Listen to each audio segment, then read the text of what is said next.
So, okay, now I'll just go over last week's class. So the primary practice that we discussed last week was,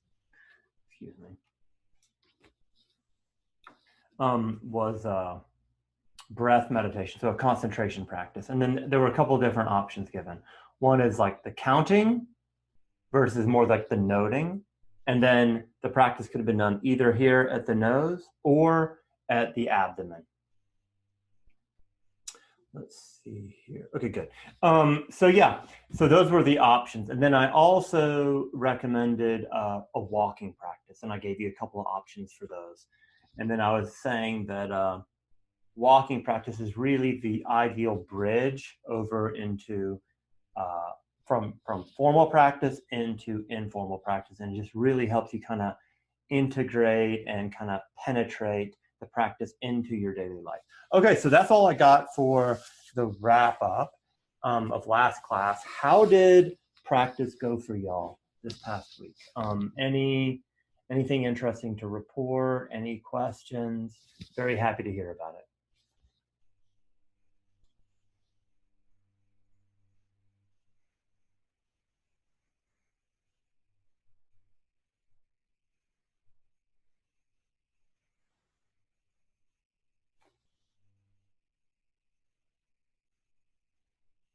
Questions, comments?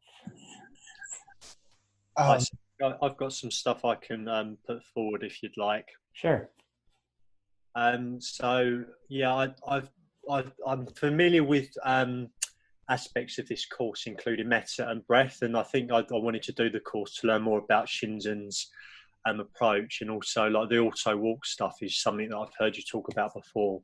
So I've kind of got a lot of experience, really, much more than like the Vipassana when it comes to breath meditation. But I did some breath meditation this week, and I played with it a little bit. What I did, which I haven't really done before, I've done breathing at the nostrils and both breathing at the abdomen, and just to sort of like motivate all the other participants. You know, when you do this, I think you need a bit of patience, but when you get into it, putting your attention at different places has lots of different effects. It's really fascinating, actually. So you can do it at the nose, and it can get your like attention much more sort of stabilized. But you can do it in the abdomen, and you can get much more of a like sort of pleasant feelings. But you can also get that at the nose, I think. But what I did this week is I found it a bit too tense, like right in the nostrils. So I kind of like open it up just a little bit more, just around the face. And it's those like the breathing, like that sensation of it coming in and out of the whole sort of facial area. That was a really nice way to do it. And I think if you find tension in the practice, it's good to sort of play with it a little bit and see what different things will do. And that worked for me. And also an instruction that you gave about just see like sort of once you end the meditations, like notice what's in your mind, like what the sort of factors are in your mind at that moment. I sort of took that on board a bit more, and I don't really do that much in meditation. I find I'm sort of off the cushion straight away, but I did that a bit more, and also sort of paid more attention to how like the body felt, and I'm going to try and do that more and just sort of see how that works for my meditation in the future.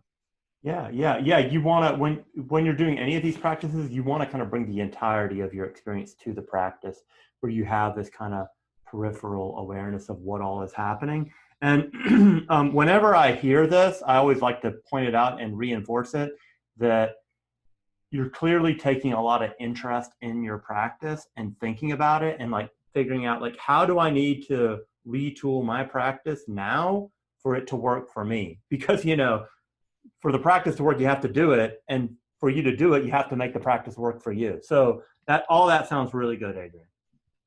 Thanks. Okay. I think Chris, you were gonna say something. Yeah, I guess just for years, I've been frustrated doing concentration practice that my attention, I'd catch my attention wandering every few seconds. And so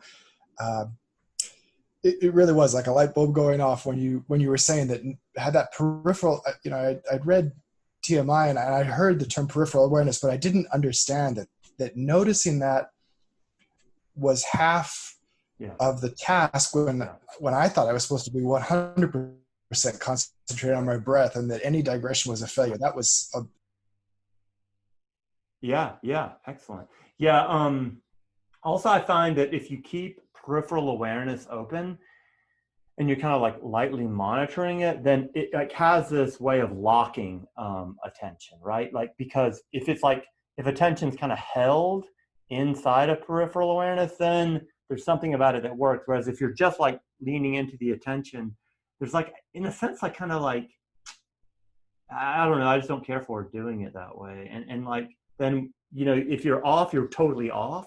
Whereas if you're like holding the attention here, but then letting the peripheral awareness monitor everything else, then you're kind of like, if there's something in peripheral awareness, you're not off. You're just, okay, you just acknowledge it and you're back. So yeah, okay, good report. Okay, there were one or two questions here in the chat. So from Rory, I was surprised that fast walking concentration practice, noting left, right, while very challenging at first, actually became possible after a few minutes. Now on my walks, I'm doing a bit of see, hear, feel with a broad float, and then into the narrow, fast walking technique. Okay, fantastic. Yeah, I find that this the fast walking right left is like super energizing and actually just fun. So excellent. I'm glad you had a good experience with it. Anastasia reports, for me, it was easier to integrate informal practice this week, and it really helps with work-related stress routines. Okay, excellent, fantastic.